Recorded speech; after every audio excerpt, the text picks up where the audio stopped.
Welcome to the Smark Foundation podcast. I am Aaron. This is Adam. Howdy. What's up, y'all? We are having our 1 month spectacular today. We've been One doing this for month. 4 weeks. This is episode 4 of our very first season. We are still happy to be here. We enjoy doing this every week, and we thank you all for listening to us and sticking with us thus far. It has been an eventful week in wrestling, Adam. So I think maybe we Really, probably get yes. to get right to it because there's Get a lot kind to of right cover. into it, yeah. Yeah, I mean my notes are actually thicker than they normally are. So Yeah, we'll I'm gonna try to take some inspiration from well, maybe not this week because I just kind of thought of it this morning, but I think going forward, I'm gonna take some inspiration from the Wrestle Talk guys. If you've ever seen Wrestle Talk News, they have like a couple of newsworthy bits that they talk about and discuss, and then they try to recap whatever show was previous to that in like 5 minutes. In the future, I'm going to aim for a similar but not identical structure, not just because of gimmick infringement, but also because I don't think I can do it in 5 minutes. Uh, I'm gonna start working on just hitting major points and stuff like that. I do have a tendency to be a little long in the tooth. I don't think I'm using that right. A bit verbose. Uh, that one. so, but we're gonna try and clip that as much as I can this week, and then I'll try and make it so that maybe I'll make myself a script. Would you guys like me to work from a script? Maybe with not so many uhs and ums. I don't know. I think the uhs and ums make it natural. They say not to edit those out because it makes it seems like a natural conversation instead of a Yeah, thing, I could which I see guess is that. a. I guess people if people find it too scripted, they don't like it or something. I don't know. So I Oh, don't you mean like all the people who don't like flips and stuff?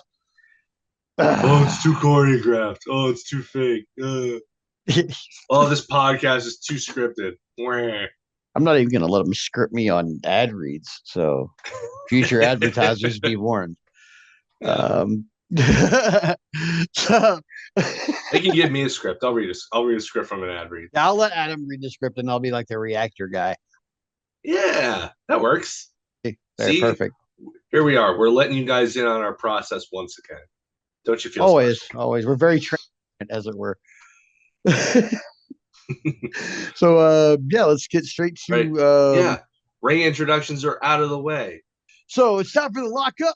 And that means our Raw review for the week or our Sunday pay-per-view review if there is one before we record, which hasn't happened yet. Not yet. We will A figure it lot of out. these pay-per-views are going on Saturdays now, so Yeah, which I I'm mean, okay not with all of that. them. Yeah, me too. Like, not all of them are doing that. I think. I mean, obviously, you got WrestleMania doing 2 nights now, so you know you're at least going to get one there. But most of these are Saturday nights now, and I think honestly, that's the way Endeavor likes it. That's what they've been doing with UFC for The whole ever. time. So The whole time. pretty Yeah. much the whole time. Yeah. So, the whole So the whole time, the whole the whole time. time. Yeah, Yeah. They love that Saturday night slot, man. And I they kind of like do it. very much. It's right in the middle of all my days off. So it's great. Uh, but yeah, here's the lockup. This is our Raw review for the week. And this week we started up with Rhea Ripley. Now, I figured it out, Adam. Last week we were talking about that crazy segment at the end of SmackDown where like Rhea and Naya and all the, or Rhea and Liv and all the other people were at SmackDown where they're not normally at SmackDown. Right. That's all because of that event we don't talk about. Mm, Because the main champions from each brand are fighting each other at said event, now they are interacting on both shows, which makes both shows like the brand split part of it with the champions completely moot. Like they're all over the place. Of course, the women's tag team champions are on both shows because there's only one set, yeah. but as far as like top men's champions interacting every week on both shows, top women's champions interacting every week on both shows. This show is like 2 or 3 more weeks away. Um, there are going to be some When's Survivor Series? I think maybe 2 or 3 weeks after that. That's pretty quick succession for It them. seems like it. I don't really like the placement of this show that I'm not going to be that I don't want to I talk mean, about. that's like all in, all out kind of business Yeah, right here. it's seeming like it, and I don't know what's going to be happening for Survivor Series. So I guess we'll see. But so Rhea opens the show. They recap what happened on Friday with her and the Judgment Day and Raquel and Naya and Bailey and Naomi because it was just like a whole big cluster. She calls out Liv and Raquel, but Tiffany Stratton answers and shows up. She tells Rhea that Naya sent a message to stay out of her business or else she would have a problem. Rhea says she'll get her hands on Liv or Raquel, but if not, she can welcome Tiffany back to Raw if that's how things need to go. They get in each other's face, they're jawing back and forth, and then they're interrupted by Liv and Raquel, who attack them from behind and lay them both out. Liv or Raquel actually picks Liv up and basically power bombs her into the two of them outside the ring, like over the top rope and stuff. It's just she like threw her crazy. Um, She's a after big that, girl. yeah, yeah. We move pretty quickly on after that. I mean, Raw being only 2 hours, that pacing it really kicks in. They have a damage control video package, and then we go backstage to Adam Pearce, and Rhea is there asking for a match with Liv and Raquel. But Adam Pearce says it has to be a tag match, so she has to find a partner. Right after he tells her that, Tiffany interrupts them, and instead of saying anything to her, Pearce is just like, "Well, how about her?"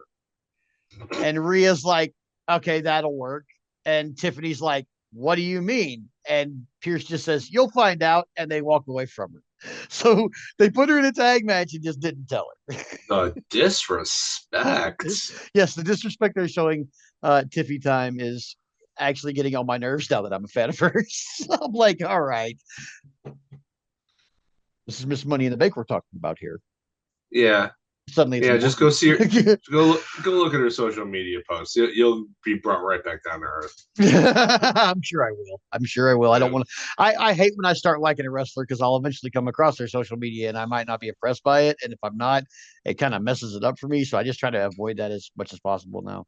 Then definitely Um, avoid it. oh, one of those. Okay. So after that, we have Jade and Bianca versus Damage Control, but it's one of those weird ones again. Those things I don't like where they did like Damage Control's entrance, and then when they came back from they did the entrance and then went to commercial, and then when they came back from commercial, we've got JD McDonough and Finn talking to Adam Pearce, and Finn demands a rematch with Damian. Pierce says there will be no rematch because they have obligations in the tag team division and they need to get to work.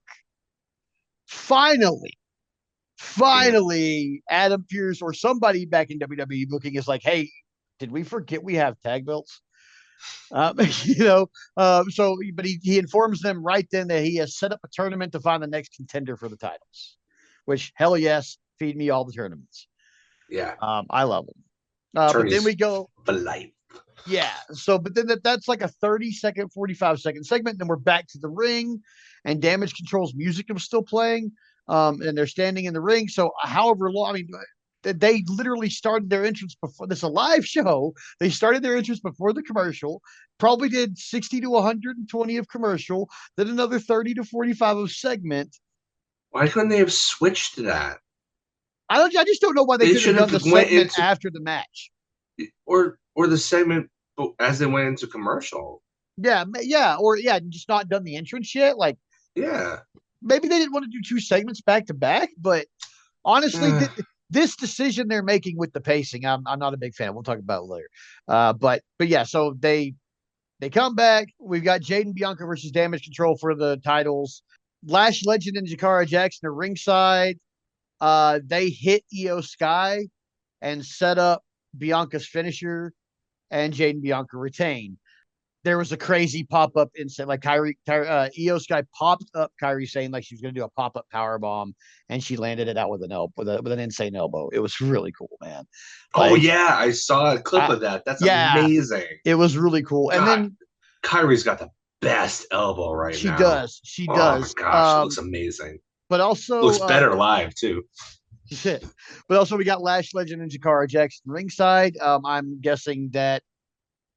I mean, I said they had the it factor, and WWE did bring them out to face the champions just kind of randomly last week, but now they're ringside at the champions matches. Now there's a thing going. They have a group called Meta Four, like Meta Yeah, Four. yeah. I don't know I'm who the other two kind of people wondering. are. I I haven't think they're seen the other dudes, two people. right? I don't know. They're from I think they're NXT. dudes. They did mention this week that they're from NXT, and since I don't watch NXT, of course I don't know who these people are, which is why I didn't know who they were last week when they showed up. But obviously they're here to stay, I guess, because they're taking on they're going after the women's tag team champions. Then we recapped Bloodline's assault on Oh, yeah. Roman. The other two are Oro Mensa and Noam Dar. Oh, okay, that makes sense. But then after that we had a Bloodline assault on Roman from Friday. They did the recap of that. And then there was an American made vignette. So it's Gable and the Creed brothers and Ivy Nile, who all of them are scary individuals. Together, they should be scary, but they're not. It's kind of goofy when they're together. Hmm. Um, the only note I made about this while watching it was why is everybody except Gable dry? Why does Gable look so sweaty? In the vignette, like Ivy's just standing there, like the Ivy and the Creed brothers are standing, kind of behind Gable, and he's giving this like fiery promo, but he's sweating his ass off. And none of them are like they talk in different parts of the vignette, and they're all just dry as a bone. And then you get to Gable, and it's like he went and worked out and nobody else did, or something. I don't know. I think he's trying to impress Triple H. Maybe Triple H was always wet Gable all the sure was time. wet. Like it would enough for me to be like, why is he so sweaty? Yeah. Um, so then we had a Braun Breaker promo. He says, so everybody's been kind of dogging him about coming back and attacking Jey Uso after showing him respect. And he says that Jay lucked into a lottery with his family, and he's apparently and then he's incensed about it because Jay doesn't respect him like he respects Jay. He says he's doing this on his own without his family's name, not like Jay. He says Jay wanted to do it on his own, so now he's going to take this ass kicking on his own too, and his family can't save him. Which says to me that his family's probably going to save him. WWE be telegraphing y'all. So, Yeah, um, SOS on that one. yeah, I like Braun Breaker. This it was just kind of a basic promo. Like it's all stuff we knew already. Like you know, I because he's already said the whole I do this without my family name. I'm not relying on the Steiner name to make my way in this company. So the fact that he keeps like circling back to hit that, like do we know already? That's why your name isn't Steiner. Like we know. Seems like someone doth protest too much. Maybe. I It's don't like know. maybe is that his character? Is that what they want to press that he's just really insecure? It would be really hilarious if like they had like his dad and his uncle ringside for like his next shot at Jay. Yeah, If it's Jay who he goes after, who he gets the shot with for the actual title. yeah. But it would be funny if they were at ringside and like Jay powders for some reason, and then Rick or Scott or both of them just like shit can him, and that's the reason Braun won. Like, because then that makes sense. Like, I do this without my family. Oh, do you? Because you didn't. Oh, do you? Oh, do you? Yeah, Mm. like that. Then it kind of makes this whole part of this make sense. But I don't know. He keeps harping on this a lot. Then Do we you had do you think when they finally bring up Lexus King from NXT, they'll be put together in a tag team of "We're not our dads." well, I mean, obviously Lexus King isn't We Brian don't like our Pillman. dad's name. Brian Pillman never had that kind of beard game. I'm sorry. He had all the ring talent in the world, but he never had a beard game like his kid. No, he who was it? He said was it Mello? I think it was. His hooked him up with a particular barber to do all his crazy hair things. Dude's got the most glorious mullet. ever seen in my life. So I can't hate. Yeah. I mean, Uh, dude's kind of talented. I wouldn't say he's as talented as his dad, when but I like, talk about him or his dad on Twitter, he retweets me. So thank eh, you, Lexus King. fair enough. That's one reason why I'll always be a fan. He's one of the very first AEW guys when he was in AEW to retweet me when I said Yeah. anything. And I He was like, hell looks yeah. just like his dad too. Oh, hell Like yeah, he it's does. spitting image. I saw him on an indie show once, and I thought it was a ghost that they were welcoming to the ring. If It he had a was perm, it would be over. uncanny. Yeah, Like somebody, it would uncanny. be a hilarious rib if you got him a perm and then just like had him cross paths with Steve Austin in the back somewhere. Hey, Steve. Hey, Steve, and just watch Austin like turn white as a ghost and crap himself. Like, oh no, it's a ghost. No, no, you have to have. Or did I die? No, What the hell? you know what it would have to be. You would have to do it on Netflix where they're not going to be rated as stringently, and it would need to be a gun. It would need to be a gun. Steve! It would be great. And then he threatens to shoot it, and then it's like a little flag that says The bang bang Lexus King like 316 or yeah, something. Lexus Like I don't know. 316, the flag, like Yeah, Vince. Oh, that'd be great. yeah. It'd be great. That way you call back two things. Oh god, that was so. Oh, it'd be so Call great. back two things. Yeah, but that But yeah, that please definitely has to don't. happen on Netflix. But please don't go all the way with it. Don't please. I don't want to see Steve Austin pee his pants. No. I don't want that. Please don't let me see that. Don't go that far, guys. We're giving you free advice here. We're not going to ask for anything in return, but like, don't go all the way. You don't need to. Now that Vince isn't there to get off on the scatological humor, you don't need to go there. So don't, Nope. please. We don't Don't want do it. it. We don't want it. We don't. Nobody wants it. Thanks, Nobody. Hunter.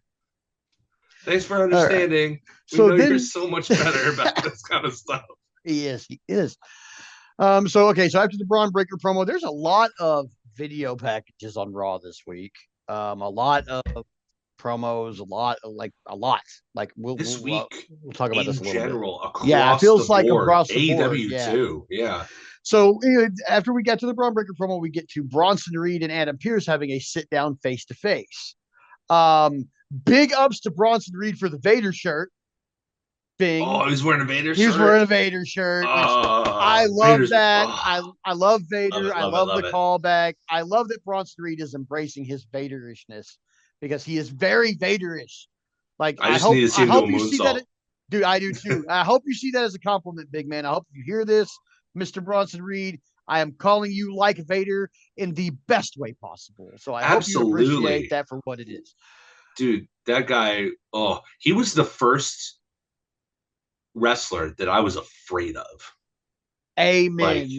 Like he was, I had never seen anything like Vader in his early days in WCW, where he just brutalized Sting and Cactus Jack, and like he was scary as hell. Give Hogan credit. He let him kick out of the leg drop at one point. Like, ooh, like after that he didn't do him any favors, but. Yeah.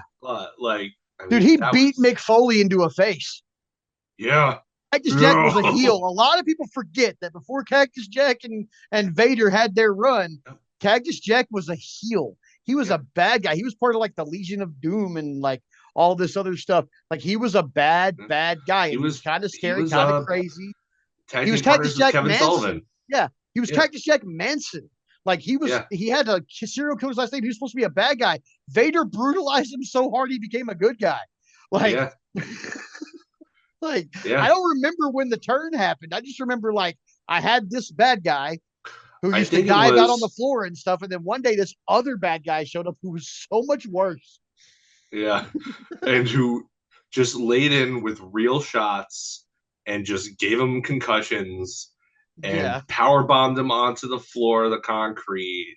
It was one of those things where nobody wants to see somebody brutalized that badly, right? Nobody, people do have more sympathy than I think we often give credit because the world is a mess. But like, you can elicit that sympathy for a bad guy if you beat them up enough. Like, that's how babyface turns generally happen, actually. Yeah. So they're face to face. Adam Pierce is in like street clothes. They're obviously somewhere like off campus doing this. They're having the meeting to get on the same page. Basically, this whole thing is about being on the same page. And the same page for them is Seth or Bronson wants to fight Seth Rollins. Bronson's pushing for the match with Seth. Um, Pierce says he'll give him the match, and there will be no. Or he says he asked Pierce to give him the match, and there will be no trouble. Adam Pierce says, "I want to make sure we're on the same page. I'll talk to Seth, and we'll see where we go."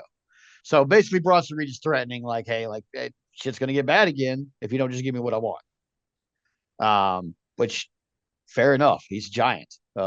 You kind of want to give the guy what he wants. Also, it's very non-threatening for a guy that big to have like a New Zealander accent or an Australian accent. It makes them. Yeah. I feel like it makes them less threatening, but his actions have 100% like kept him in the Yeah. threatening column. It's especially, I feel it's especially impressive considering like they're letting him do all this stuff when he's not really all that tall. No, Like he's not a big. I don't even think he's 6 feet. If we're being honest, he's probably billed at 6 feet, but he's probably not. He's athletic He's as just all a hell. big dude who's athletic and who's dummy thick. And like it would hurt to get a tsunami. Oh, it sure would. So don't get me wrong, but like he's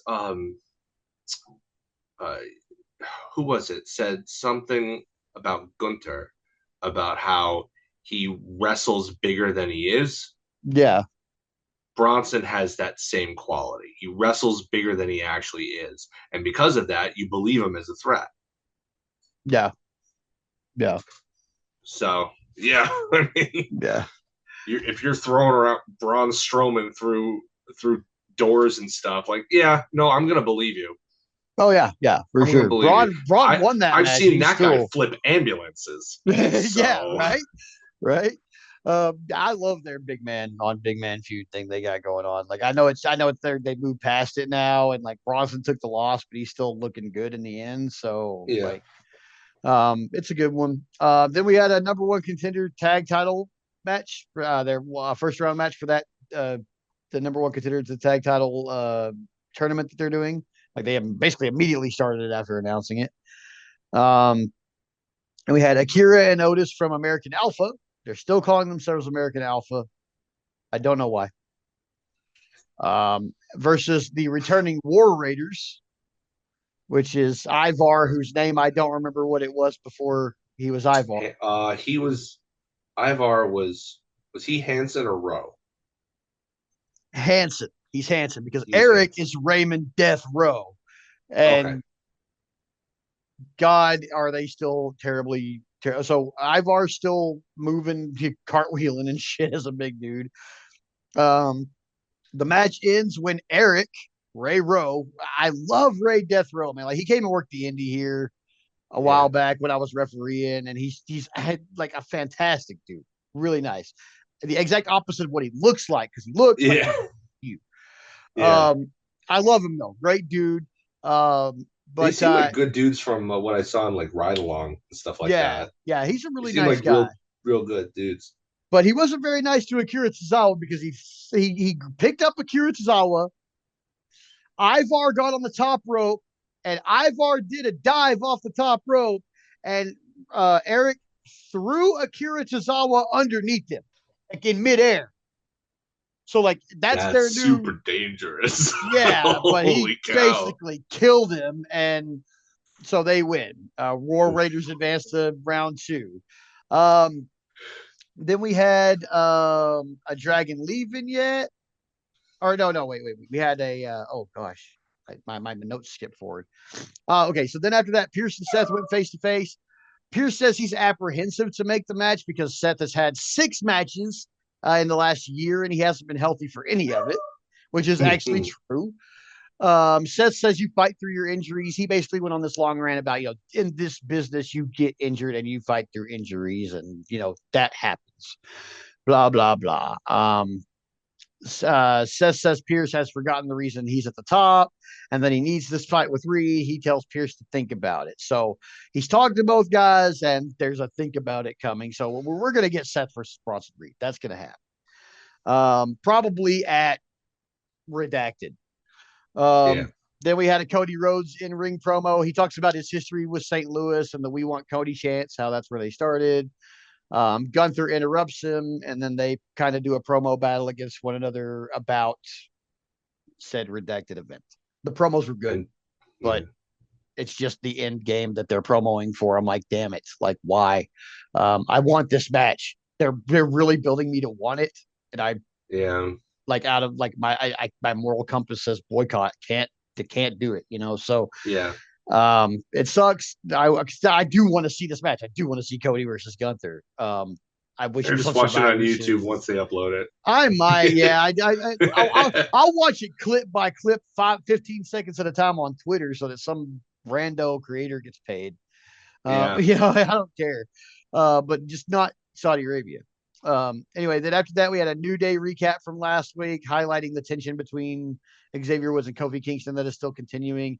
Then we had a big old Dragon Lee vignette where they like had him talking about his history, and then he like turns into a dragon at the end. It was kind of cool. Not All something right. I expected for Dragon Lee, but it was 45 seconds or so. After that, we had Kofi versus Braun Breaker. Basic match with Braun taking the win, of course. Afterward, he tried to put a beat down on Kofi, but Xavier ran him off. But then he came back and laid Xavier out. But then Jey Uso showed up and beat on Braun a little bit before sending him back. And so right now, Jay's standing tall in the Jay versus Braun thing. Then Rhea and Damien had a short segment. Damien asked if she wanted him out there, but she says no, it's okay. They hinted him taking a shot at Gunther. He says as long as she has beef, he has beef. And then they do their little, Spanish homie thing that they do and part ways. Then after that, we have R-Truth versus The Miz. Truth beat Miz in about 4 minutes with a roll up. Then after that, he's literally like celebrating and hugging the Miz and stuff because he still doesn't understand that Miz hates him. And then the Final Testament showed up. Truth is like dancing to the back, and he dances past the Final Testament. And after he does that, Karrion Kross tells AOP to go get him, and they go down the aisle and they grab him up and throw him back in the ring. And Miz does a skull crushing finale on him. I still don't know if Miz is going to join up with Final Testament. I still don't know if that's going to be a compatible thing. Just it's a group of badasses and like arguably and a really good It would chicken shit heel. It didn't work. It doesn't jive to me. it would be a really interesting thing to see if Miz could do something like that with his character. Like, I mean, his wrestling style doesn't really that's not really compatible, but uh because I mean he's not there's a reason that he only got his first real WWE injury like 2 years ago. Like Yeah, he wrestles very safely, to the point where, I mean, it's not the most realistic looking style, but nobody gets hurt. right. I mean, that's the most important thing at the end of the day is you don't want anybody to get hurt. Yeah, Um, I think at this point in his career, he could stand to take a few chances with his character. See if, I mean, he could, if he could fit there, great. If he doesn't, you don't have to continue with it. But I say, give him a chance. Like, he might surprise you. He continues to find ways to stay relevant, that's even true. at the advanced point in his career that he's at. Like the dude's been with the company since what 2005 or so, Something like that. It's been a long something like time. that. He's got a long tenure. Come up on 2 decades without being seriously Yeah, injured or any of that. Like, yeah. He had one serious injury that like was like 2 years ago, something like that, maybe a year ago. It was relatively recent. Like he doesn't, despite the travel, he never got injured. He does all of the press, all of the media stuff. Like you couldn't really ask for a better ambassador, Yeah. really, for WWE than The Miz. And I feel Mhm. like they kind of shortchange him a lot Yeah. for given how loyal he's been and how he doesn't say no to anything and how he's willing to make himself look like an absolute goon. Like, uh, Yeah. throw the dude a bone. Maybe this is a way. Maybe this is their way of throwing him a bone, letting him do something outside his normal Mhm. expectations. Yeah. I say give it a shot. Yeah. But then, so after that, we got Jimmy backstage looking for Jay Uso. He finds him. He asks Jay to listen. Jay says no and tells him to leave him alone. And then he leaves. Like, it's real short. Yeah, Jimmy's just like kind of sticking his head in to different rooms and finds Jay. And Jay's like, nah, I ain't talking. Get the hell out of here. Then after that, we got our main event Rhea and Tiffany versus Liv and Raquel. Um, Pretty basic match until about 7 minutes in. Nia interrupts. Rhea headbutts her and goes to slam, but Liv cuts out her knee. Liv then attacks Ripley and throws her out, but Nia attacks and lays out Liv. Um, then Tiffany goes for a cash in on Liv Morgan, and Dom Is she pulls allowed her. to do that? She's the Mrs. Money in the Bank. She can. No, but I mean, that's not her brand. I don't know. I thought Money in the Bank was for any title, anytime. I don't know. Oh, but yeah, she goes for a cash in on Liv. She's literally handing the referee the briefcase, and Dom pulls Liv out of the ring and carries her to the back, and that's how the show ends. So I guess like even though these are anytime, any place contracts across all of the companies, something as small as the person getting powdered out of the ring or losing their pin can cause these contracts to be null and void for 10 minutes. Apparently, I don't know, but that's what happened again. Like she could have like she said, "Oh yeah, I want the shot right now." Dom pulls her out of the ring. Big effing deal. Jump out, grab her out of his arms, throw her back in the ring, and pin her.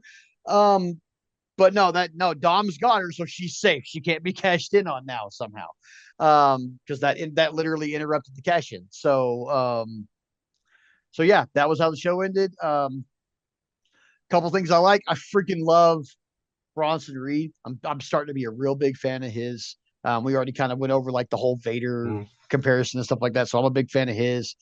I kind of like tension between Jimmy and Jey Uso. I want it to end soon though because we see how the match turns out at the end. Um, Something I didn't like. I don't. I don't like the pacing. I just don't like this going to It's commercial. temporary.